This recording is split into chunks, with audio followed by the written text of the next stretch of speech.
Hola, bienvenidos a mi canal. Hoy en esta nueva sección Entre líneas toca analizar Aura, esta novela escrita por el mexicano Carlos Fuentes, que junto a los 12 cuentos peregrinos de Gabriel García Márquez fue censurada en México en el año 2001 por parte del partido en el poder que se encontraba en ese entonces, cosa que ambos tomaron con humor. De hecho, Fuentes se encontraba en Estados Unidos cuando pasó esto, y el Gabo lo llamó para decirle: ¿ya sabes que ahora vamos a vender más libros? Y en 2008 el mexicano declaró: cuando un libro es objeto de censura, como que resucita el libro. Aura fue objeto de un acto de censura que yo agradezco, porque gracias a esa censura se multiplicaron las ventas del libro. Carlos Fuentes fue un destacado escritor, ensayista y diplomático mexicano. También escribió para teatro, guiones de cine y fue colaborador de los principales diarios del mundo, por lo que es considerado uno de los autores más importantes de la literatura en español del siglo XX, y es uno de los principales exponentes del movimiento literario conocido como el boom de la literatura latinoamericana, junto con otros escritores como el ya mencionado Gabriel García Márquez, Julio Cortázar, Mario Vargas Llosa y un largo etcétera. Nació en la ciudad de Panamá en 1928 y falleció en México en el año 2012. Estudió Derecho en la Universidad Nacional Autónoma de México, la UNAM, y se doctoró en el Instituto de Estudios Internacionales en Ginebra, en Suiza. La vida de Carlos Fuentes es una vida que merece ser contada, pero en esta ocasión me voy a limitar a lo esencial únicamente para darle contexto a la novela que nos compete, y también para que este video no dure 3 horas. Pero díganme ustedes aquí abajo en los comentarios si les interesaría una biografía de Carlos Fuentes para un siguiente video. Publicó su primer volumen de cuentos, Los días enmascarados, en 1954. Pero su carrera explotó en 1958 con la publicación de La región más transparente y posteriormente con la muerte de Artemio Cruz en 1962, que son consideradas obras maestras de la literatura latinoamericana, y en 1987 fue galardonado con el premio Cervantes, que es el premio literario más importante en la lengua española. Fuentes es conocido por su estilo de escritura complejo y experimental, que a menudo incorpora técnicas como la narración no lineal, el uso de múltiples voces narrativas. Su enfoque literario se basa en la exploración de la historia, la política y la cultura de México y de Latinoamérica en general. Fuentes publicó Aura en 1962, junto con la muerte de Artemio Cruz. Aura es, en palabras de su autor, una novela sobre la vida de la muerte, y la vamos descubriendo a medida que nos adentramos en la casa de la viuda Llorente. A partir de aquí se vienen spoilers de Aura. Si no la has leído, te recomiendo que vayas, la leas. Sí, es un libro cortito, se lee en más o menos 1 hora, y después vuelvas para no arruinarte el final. Yo ya cumplí con avisar, así que continuemos. La novela comienza con Felipe Montero, un joven historiador que trabaja como docente y un día lee un anuncio en el periódico. Se solicita historiador joven, ordenado, escrupuloso, conocedor de la lengua francesa, conocimiento perfecto, coloquial, capaz de desempeñar labores de secretario, juventud, conocimiento del francés, preferible si ha vivido en Francia algún tiempo. 3,000 pesos mensuales, comida y recámara cómoda, asoleada, apropiado estudio. Solo falta tu nombre. Solo falta que las letras más negras y llamativas del aviso informen: Felipe Montero. Montero duda y decide ignorarlo hasta el día siguiente, cuando vuelve a encontrar el mismo anuncio, pero esta vez ofrecen más dinero. Así que, intrigado, acude al domicilio que aparece en el anuncio, el número 815 de la calle Donceles. Lo que encuentra al llegar es una casa vieja, descuidada y sumida en una profunda oscuridad. Allí se encuentra con Consuelo Llorente, la mujer que ha puesto el aviso, una enigmática viuda de avanzada edad que le contrata para ordenar los escritos de su difunto esposo, el general Llorente. La condición que la señora Consuelo agrega es que Montero se quede a vivir allí mientras realiza su trabajo. Al principio él no está de acuerdo, pero termina por ceder, tras conocer a Aura, la sobrina de la viuda, una joven de ojos verdes, hermosa y enigmática, que se convertirá en objeto de obsesión para Felipe. A medida que Montero profundiza en los escritos del general, comienza a experimentar extrañas alucinaciones y a tener visiones de un pasado misterioso. La línea entre el mundo real y el mundo imaginario se va difuminando, y nos encontramos inmersos en un laberinto de sueños y visiones, poblados por una joven y hermosa mujer, vestida de color verde. Además, su relación con Aura se va haciendo más intensa, mientras que se siente cada vez más atraído por ella y más alejado de Consuelo. Felipe empieza a descubrir que hay algo extraño en la casa y que Consuelo y Aura pueden estar ocultando un oscuro secreto. Es gracias a los escritos del general que Montero va dando sentido a lo que está viviendo en esa casa, aunque paradójicamente descubre que es en realidad un sinsentido. Poco a poco va descubriendo la verdad detrás de la extraña relación entre Consuelo y Aura. Se da cuenta de que la anciana la mantiene como un recuerdo de su propia belleza de juventud, como un retrato o un espejo que le refleja el pasado. Felipe va en su busca para liberarla de esta prisión y, justo en este punto, llegamos al pasaje que en el año 2001 le valió al autor la censura por parte del entonces secretario del Trabajo, Carlos Abascal, ya que según él, era un pasaje excesivamente descriptivo, así que hizo valer su derecho a defender lo que leía su hija. El pasaje en cuestión es el siguiente. Caes sobre el cuerpo desnudo de Aura, sobre sus brazos abiertos, extendidos de un extremo al otro de la cama, igual que el Cristo negro que cuelga del muro con su faldón de seda escarlata, sus rodillas abiertas, su costado herido, su corona de brezos montada sobre la peluca negra, enmarañada, entreverada con lentejuela de plata. Aura se abrirá como un altar. Murmuras el nombre de Aura al oído de Aura. Sientes los brazos llenos de la mujer contra tu espalda. Escuchas su voz tibia en tu oreja. ¿Me querrás siempre? Felipe responde que la amará por siempre, aunque envejezca y pierda su belleza y su cabello se vuelva blanco. La amará para siempre, aunque ella muera. Al despertar, descubre que Consuelo siempre estuvo en la habitación, y esto lo deja pensando. Más tarde, Aura se acerca y él le dice que se vaya con él cuando termine el trabajo, pero ella no es capaz. Cuando Montero revisa el último folio de las memorias del general en busca de más pasajes sobre la mujer del vestido verde, y encuentra que sufre porque no puede ser madre y que es el general quien es testigo de su descenso al abismo, mezclando hierbas de su jardín, y eventualmente la encuentra delirando, intoxicada, y él solo se lamenta. Consuelo, pobre Consuelo.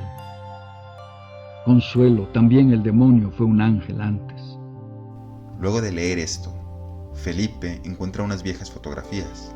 En una de ellas aparece Aura, en otra Aura mayor, con un hombre que al verle la cara se da cuenta que es él mismo. Corre por la casa en busca de Aura y al entrar a la habitación de la viuda la encuentra en la cama, recostada, y se acuesta junto a ella. Entonces ella le dice que ya no volverá, que nunca ha podido traerla más de 3 días.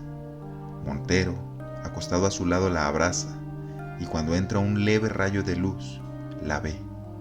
Ve a Consuelo y se hunde en sus brazos. Volverá, Felipe. La traeremos juntos. Deja que recupere fuerzas y la haré regresar. Este es el resumen de la novela, pero además de su historia, Aura tiene mucho más para contarnos. Empezando por decir que está escrito en la segunda persona del singular, o sea, desde el tú, por lo que nos habla a nosotros, a ti, el lector o lectora, y con esto consigue introducirte completamente en la historia. Estás en la cabeza del protagonista, que a medida que avanzas se vuelve también la tuya, y te lleva a cuestionarte qué es real y qué no es real. Te hace pensar en lo difusa que es la línea que separa la realidad de la ficción. Te adentra en un mundo del que quieres escapar, pero al mismo tiempo te seduce ofreciéndote algo para querer quedarte. Felipe eres tú descubriendo los secretos de la casa 815 de la calle Donceles. Eres tú enamorándote de Aura. Eres tú ese macho cabrío que Consuelo sacrifica para revivir, por unos días, su juventud. Para Carlos Fuentes, como para la mayoría de los hombres de su tiempo, lo femenino representaba un verdadero misterio, y esto lo podemos ver claramente plasmado en toda su obra, ya que dota a sus personajes femeninos y a todo lo que tiene que ver con la feminidad de un misticismo que no confiere a los personajes masculinos. En Aura, por ejemplo, tenemos la casa como máxima representación de lo femenino, ubicada en el centro de la Ciudad de México, por lo que simbólicamente se ubica en el centro del mundo y se identifica con la madre en el sentido de que es el lugar que nos brinda refugio y protección. La casa es también como un gran útero húmedo que nos recibe y nos acoge lejos del exterior. Tocas las paredes húmedas, lamosas. Penetramos en un universo femenino, un universo lleno de magia, que es el interior de esa casa, quedando atrás el mundo exterior, concreto y real, masculino. Penetramos esa oscuridad, ese universo creado y conservado por mujeres, y nos introducimos en otra realidad, la femenina, acogedora, pero también amenazante. El espacio femenino está bajo el dominio de la oscuridad, y en todos aquellos sitios en los que las mujeres se desplazan hay una ausencia de luz, generando una sensación de penumbra. Y antes de entrar miras por última vez sobre tu hombro. Tratas inútilmente de retener una sola imagen de ese mundo exterior indiferenciado. Tenemos también a Aura y a Consuelo, la juventud y la vejez, dos caras de la misma moneda que en la novela no pueden existir por separado, porque Aura no es otra cosa que una evocación de Consuelo, por lo tanto, sin ella no puede existir. Pero aun cuando Aura no está físicamente, sigue estando presente en Consuelo, ya que aunque pasen los años, la persona que alguna vez fuimos habita dentro de nosotros. Te repites que siempre cuando están juntas hacen exactamente lo mismo. Se abrazan, sonríen, comen, hablan, entran, salen al mismo tiempo, como si una imitara a la otra, como si de la voluntad de una dependiese la existencia de la otra. Pero para Consuelo no basta saber que alguna vez fue joven y bella, busca revivirlo por medio de Aura, cuyo nombre no es casualidad, ya que Aura es como se le conoce a la luz divina que emana de nuestros cuerpos de acuerdo con algunas creencias, y Consuelo, por medio de los rituales que lleva a cabo, es capaz de personificar esa luz. Sin embargo, esa no es la única acepción del nombre. Un aura es también un ave carroñera que anida en lugares oscuros. Un aura es un ser que se alimenta de la muerte y que vive de noche. El olor de sangre derramada, los ojos duros y abiertos del animal te dan náuseas.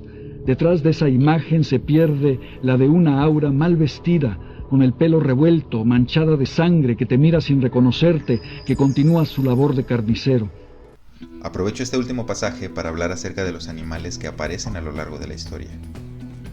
Comenzando por el perro en la manija de la puerta principal, que como el cancerbero de la mitología griega, custodia la entrada y sirve de mediador entre el mundo de los vivos y el de los muertos, y representa la transición del mundo concreto al mundo mágico y abstracto de Aura.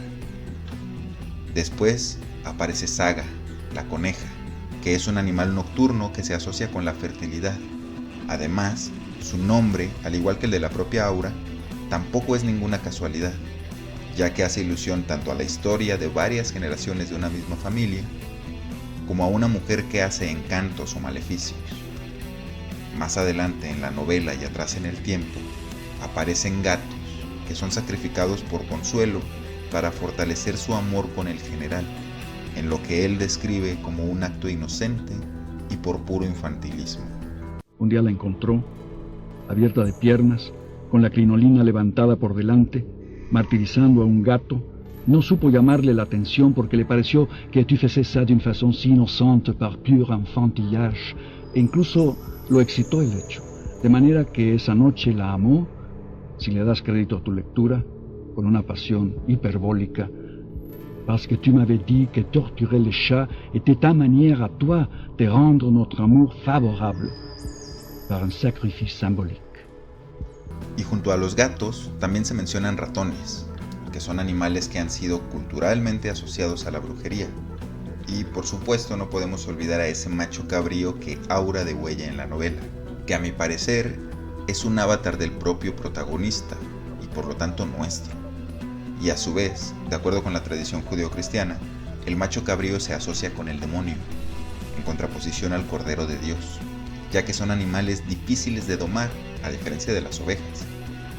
A lo largo de la narración podemos encontrar otros varios rituales, entendiendo un ritual como un acto de repetición que conserva una acción cuyo momento de creación u origen no queremos que desaparezca. La repetición nos permite no olvidar el acto pasado. Luego entonces, las acciones repetitivas se convierten en rituales.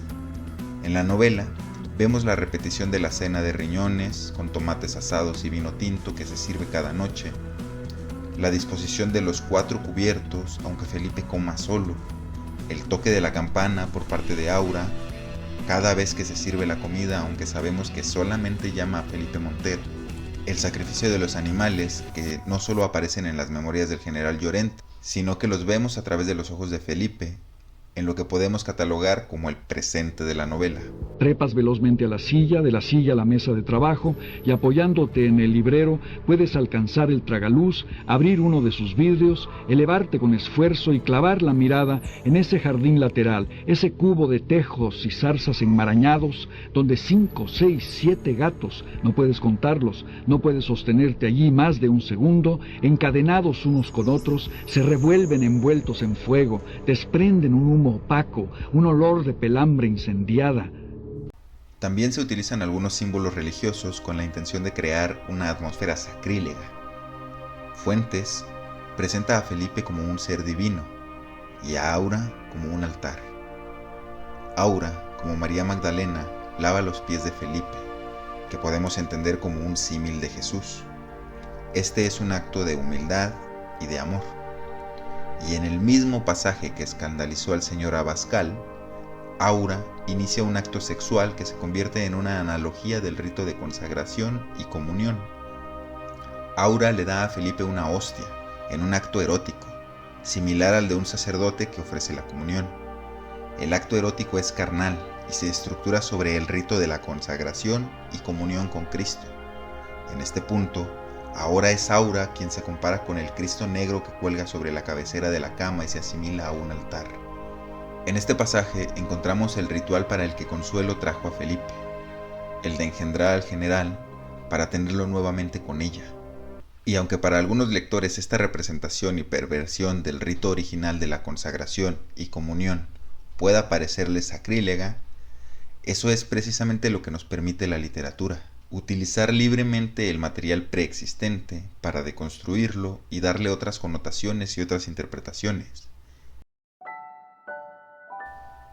Aura es una reflexión sobre la memoria, la identidad, el amor y la obsesión. Fuentes nos muestra cómo el pasado y el presente se entrelazan de una manera única y cómo la memoria puede convertirse en una carga. A través de la historia de Aura, nos invita a reflexionar sobre nuestra propia relación con el pasado y cómo puede influir tanto en nuestro presente como en nuestro futuro. Además, nos invita a cuestionar nuestra propia percepción de la realidad y a explorar así las múltiples facetas de nuestra imaginación y de nuestras emociones. Definitivamente, Aura es una obra rica en simbolismos y metáforas. Es una obra que nos invita a reflexionar sobre la complejidad de la condición humana y las múltiples capas de nuestra realidad.